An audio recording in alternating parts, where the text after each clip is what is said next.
the money.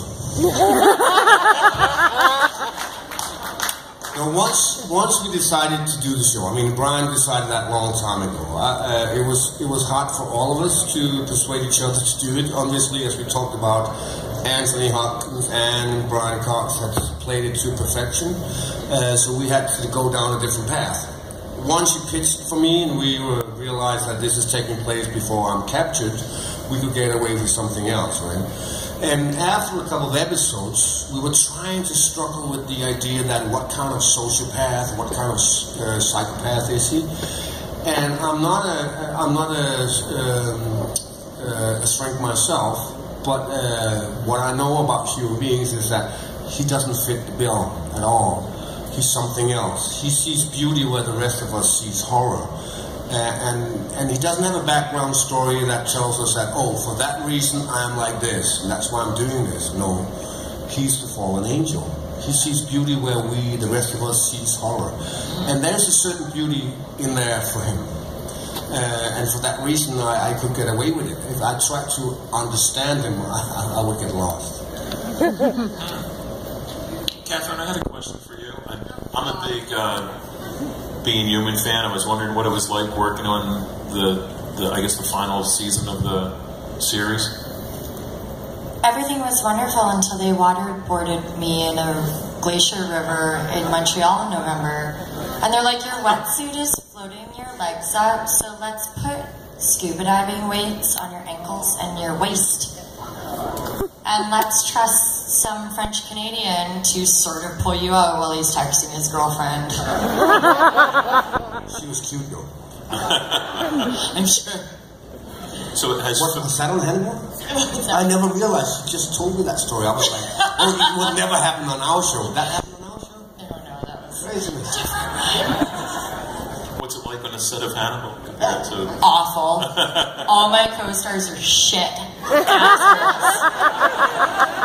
I totally fangirled over Mads the first time I met him. I became obsessed with a movie called The Green Butchers. I don't know if any of you have seen that. Sven Svet. So I had to binge watch the entire first season over the weekend before I had to start on Monday. I had a psychotic episode where I hallucinated an eviscerated body in a reflection of a window in my lobby and thought maybe I should stop watching Hannibal right now. And then showed up and was like, don't say anything, totally be cool.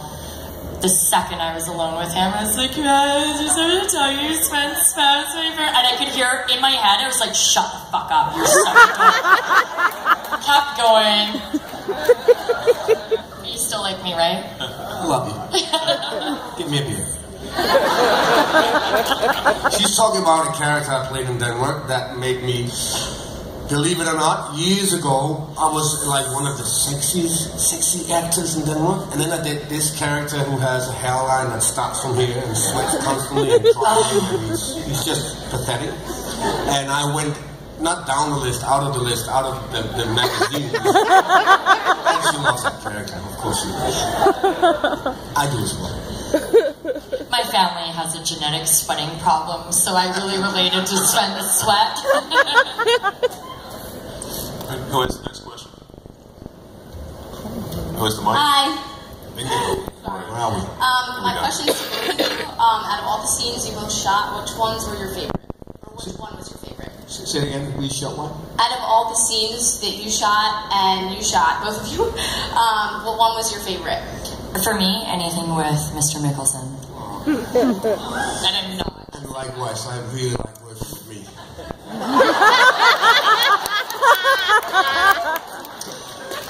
No, I mean, it's a lot of different things, and actually, I love the day where I got to kick Lawrence Fishburne's ass. I worked out a lot. He's a big man, and he's been doing several seasons of the fantastic trilogy of The Matrix, so he's a legend. But in the script it says, I kick his ass. So I love that day, and then he was fantastic to work with as well, and I love working with you and your brother, Michael Pitt. Are you related to them? The crazy. The crazy man? No, there's a lot of, we go through a lot of different scenes here, and so every day is just a challenge, and another day at the office, never. It's always something we could never anticipate. But kicking Lawrence Fishburne's ass, up there. Okay, who has the next microphone? Hello. Hi. I was wondering, I had read that you were a dancer for many years, and do you ever miss dancing full time? Question 1, yes. Question 2, no. No, yeah, I was a dancer for about 9 years or something. I was a gymnast when I was a kid.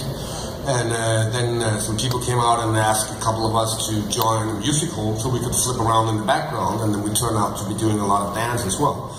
And the choreographer asked me if I wanted to learn the craft. I had a very bad graduation from high school, so I had no choice. So I said yes, and I became a dancer, and I did the math. At least I could do the math. There was not a lot of boys, but a lot of girls. I'll stay in the craft well. And then I got a couple of lines in the musical, and I fell in love with the drama of dancing instead. And so here I am. I don't miss it. I mean, I do dance when I get really drunk, but the crowd is not cheering anymore.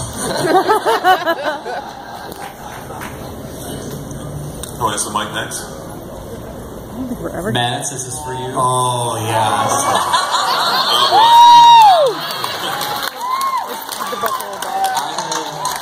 That there might be issues with incorporating Buffalo Bill in this TV series. Would you be able to comment on that? Well, he'll be in a sandwich one day. I don't know. I mean, Brian is working on all the books. He's only got the rights for Hannibal. So we will have to wait and see if he can get the name in there or blur it up so it looks like something else. But I really want to see you on my table eventually. I have one more question. Would you fuck me?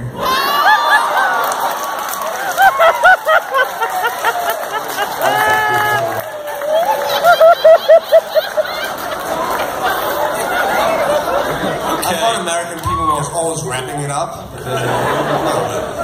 The answer, yes, anytime.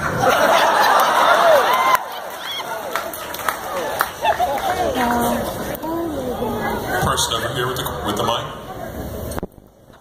Did you take any cooking lessons for any parable? Did you take cooking lessons? I did take cooking lessons with a wonderful woman. She's Japanese. She's called Janice. She's the one that's preparing all the food. She's fantastic. She has a supervisor in Spain that is preparing all the food on the paper, but she's actually doing it. So she was the very first person I met when I came to the show, and she's a little like Buffalo, in the sense that she's fantastic and enigmatic. But I went into her house, and there was like chicken bones hanging on wire and thingies and drums, and she was about to learn how to cook. And it ended up like she taught me how to hold a knife, right? But she's the one cooking, and she's the one telling me how to slice and chop and how to look cool when I do it. But eventually I'm eating her food. I had cooking lessons, but I'm a terrible cook. Who else has the mic? Right. How do you think? First off, it's awesome that this is your first convention. I feel like I'm really honored to be with your first one, to meet you this, and you're so awesome. And but my question is, I don't know if anybody's ever seen the movie Valhalla Rising. Awesome. What was it like for you to play like a mute character when you're supposed to like a silver tongue, like devil charmer guy, like on screen and off? I found out. Silver tongue. Right. Yeah. In the beginning, I was like, yeah, cool, bring it on. I mean, this is going to be a walk in the park. Obviously, I don't have to learn my lines. Don't talk about any accents now. It's all good. But after a couple of days, you take a very important tool away from the actor, which is obviously the language and the words. And when that was gone, I started sitting around, sitting there, scratching my leg, trying to make it natural, but we realized you can't do that. You have to be something else. You have to be larger than life. You have to be a gorilla, an animal, something that it does not react to reality. But it was quite difficult in the beginning. But after a while, I embraced it, and then it was super cool. When everybody else was going home to learn their lines, I could have another beer. Well, you got a great stare, I'll tell you that. Thanks. But only one eye, though. Okay. Second mic over here. This one is for both of you guys. What's been the hardest scene to film so far? I guess in general, the hardest scenes for any actor is the scenes that doesn't work. You know, when a scene doesn't work, it's just terribly hard, right? We can search left and right, high and low, and we can't find the answer, and that's just a hard day. If a scene looks dramatically extreme or emotional, it doesn't necessarily have to be that hard. When it doesn't work, it's hard. And we had a few of those, but not a lot, because we have a clever writer. And we're a good team, we will solve it together. But when it starts out being difficult to break it, it's hard. Which one? Can't remember. So maybe some of the dishes when you get, I mean, in the last second they change the dish from being Japanese to Ukrainian, and you have to learn something new. It's like, this is not fun, and it's really hard. And you have to look like on top of the situation. You got Lawrence Fishburne there, waiting for your dish. And you better get it right. And you say, it's got to, wait a second. But it's, you know, well, it's a dish with a fish. But this is a hard time. I mean, but when it's well written, it might look hard, but it's not necessarily the case. All of my scenes were with Mr. Mikkelsen or Hugh Dancy or Michael Pitt, which was all fantastic and nothing was difficult about that.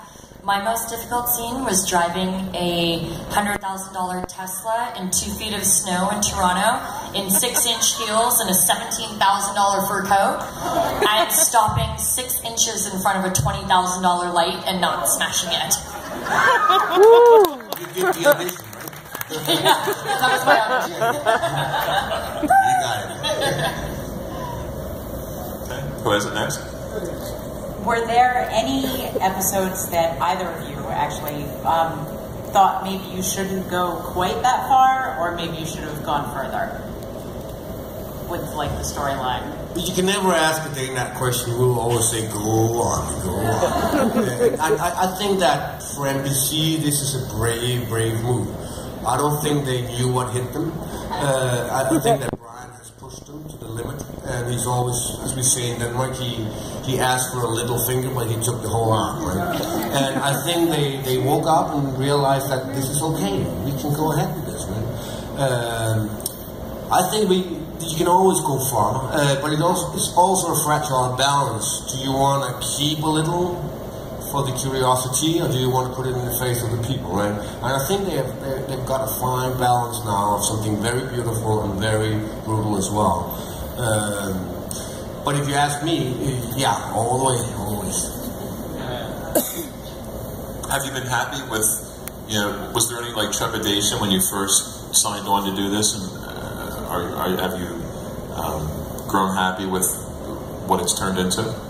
Well, I'm super happy what it's turned into. I mean, obviously in the beginning I didn't get the job. They asked me if I was interested, so I had to do an audition. Before I did the audition, I was very reluctant for one reason, which is like, why?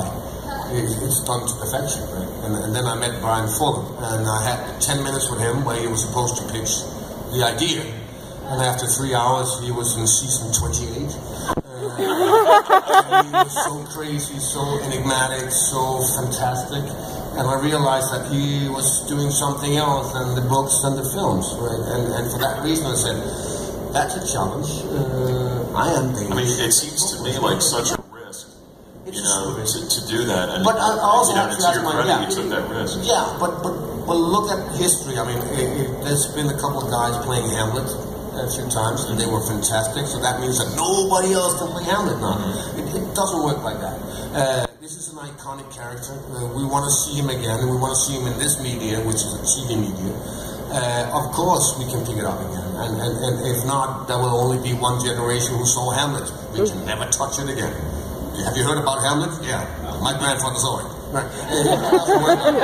So it's I think that it's a smart move. It's something different, but it's still in the spirit of Hannibal. Okay, next question. Hi, over here. So my friends and I were also debating, and in the finale, during the Last Supper scene, Hannibal knows Will is lying to him and basically asks him to fess up, and Will doesn't. What do you think Hannibal would have done if Will had been like, yes, I'm lying to you, you're right, like, I've been keeping this? Would he have flipped out in the same way? I was putting my ear to the microphone, believing that I could hear you. I think that, but I think you asked if he admitted to doing the double cross. What would happen? Is that what you're saying? Right. What would happen if he admitted in the second last episode? Yeah. So Hannibal's asking. Are we spoiling everything for people that have not seen the second? They should have watched it already. 5 times. Right. You're right. No, I mean, if he admitted, in Hannibal's book, you get one more chance. One more chance. And if he admitted, we'll take it from there. Like the naughty teenager, did you smoke? All right, I'll let it pass. Right? It would have ended up differently, definitely. I gave him a chance, and it's a very direct chance. He doesn't take it. And it breaks my heart. Yeah. What a rascal kid he is. Next question. Hello. First of all, I would like to say that after I started watching Hannibal, I became familiar with all of your work, as many movies as possible, and I just think you're one of the greatest actors I've ever seen. This is the part where I can't hear what you're saying again. But there's more. Okay. There's more. And Casino Royale, I actually think that you should really be James Bond rather than villain. Now's my question. Different topic. Hannibal is seen all over the world, and it seems that it's seen at different seasons. So that, for example, England just finished seeing season 2. So some of the fans are afraid to get onto the internet and talk about it because they're afraid of the spoilers. Why is that? Why can't it be arranged for the show to be seen at the same time all over the world? Interesting question.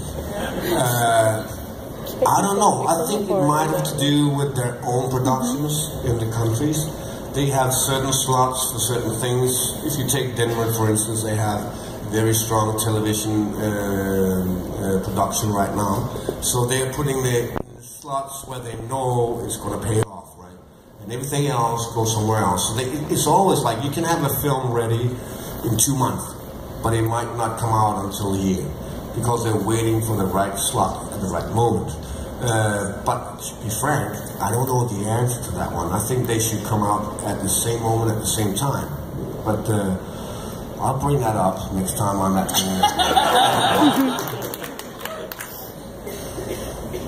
Okay, who has the next question? Hey, Liz. You're known for such wonderful dramatic roles like Royal Affair and The Hunt and Hannibal, but I really love your comedy. So I was wondering, what's your favorite comedy that you've done? I have to agree with Kathleen on that one. I mean, for me, maybe not even the favorite comedy, but the favorite character I've ever played is Sven Sweat in The Green Butchers. And for numerous reasons, I mean, we took a very high risk. At that time, Danish cinema was all about realism. I mean, almost like documentary style realism. And we stepped into a universe that was like a mix of Coen, David Lynch, and something else that we put up our noses in Denmark. And so that was a crazy risky move.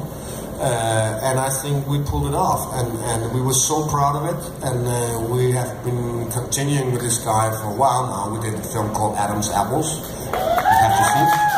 And we just wrapped up a film called Men and Chicken. And if you do think that that The Green Butchers is a crazy film, the last one is beyond crazy. It's like there is no one you like in the film, which I like. So The Green Butchers is for me, it's a milestone in my career. It's also it's close to my heart to watch it. Who's next? Right here. Hi, Matt. You've done a lot of action films and worked with a lot of different weapons. I know we talked during the autograph session about doing the archery on horseback, and I was just wondering which is your favorite weapon to work with, or the hardest, maybe? The favorite what? Sorry. The favorite weapon. Whoa. If I had my way, I would love to work with a nunchuck. And I did it in a film called Pusher 2. But the guy's an idiot, so he can't handle it. I can. I'm really good at it, but this guy is an idiot, right? So I have to play really bad.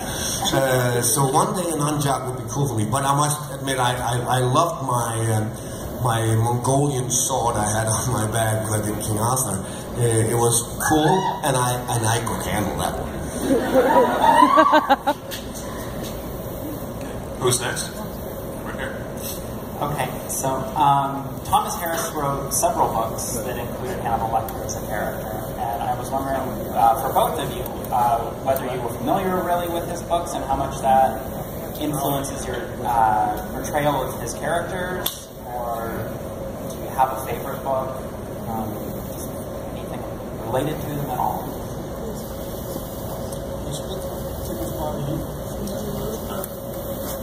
Okay, so I got that part and I hadn't read any of the books. So they gave me the Hannibal book and they're like, here, you start on Monday. And I was like, it's Sunday night. How am I supposed to read this book? Fortunately, one of my best friends, Sylv Saska, has read all of them. And she was like, listen, you're a bodybuilding lesbian. Just so you know, you have a racing stripe. And I was like, okay, yeah, no, that's cool. So she informed me on everything. That was all I knew about that. And yeah, I have to join that one. I mean, I haven't read the books at the time. I saw Hannibal and Silence of the Lambs. And actually I'm maybe one of the few people who really loved the Hannibal film. Maybe except the ending, but I think it's a fantastic film until then. So I picked up the books. I knew we were not doing a thing, so I was trying to get inspired, as you say, and not try to copy anything in the books. It was hard for me to get that inspired because Brian is going somewhere else. But I think there is there's something out of this world with the character in the books that we not necessarily have seen in the films. And for that reason, I got inspired to put on the term the fallen angel on Hannibal, and so that might be the heaviest inspiration I had. Did that make sense? So much. What's the next question? You've given so many great performances overseas, over here. You've been given a lot of great performances overseas, from Green Butchers to more recently The Hunt. How did your career progress and that you became doing acting in America? And also, what actors do you also admire as much as we admire you here as a performer? Well, I never wanted to be a dancer. I never wanted to be an actor. It's just something that happened. It was, I'm really honest now, it sounds terrible. It just happened. I didn't know what to do, so it happened. And then I ended up being on a drama school in Denmark, and my biggest goal was to be part of Danish films, and we wanted to change it. I mean, for God's sake, I was in love with Taxi Driver and Mean Streets, and we had not done anything remotely like that. We were like in the middle of the 90s, right? Everything was like old school comedy, whatever. And then all of a sudden there was this generation of Lars von Trier, Thomas Vinterberg, Nicholas Winding Refn coming out, and a lot of actors who had the same goal. And we started out with a camera on the shoulder and we shot it. So there was little groups. I was part of one of the groups, and so I fulfilled that one. And all of a sudden somebody called me and said, hey, you want to do an audition for an American film? I had never had an idea that I would go anywhere else in Denmark, right? and I was supposed to sit on a horse and say something Shakespearean, and I was in an office, there was no horse, and there was no Shakespeare. I felt like an idiot, and I got the job, and that was King Arthur. And so I met all these guys, and it was just fun, and they were just like me, and we had the same ideas, and so it started. But let's put it this way, I'm very ambitious when I work. I'm not very ambitious on my career. The career will be whatever it becomes. But when I work, I'm ambitious. And so far it's brought me here, and I'm trying not to be ambitious on my career.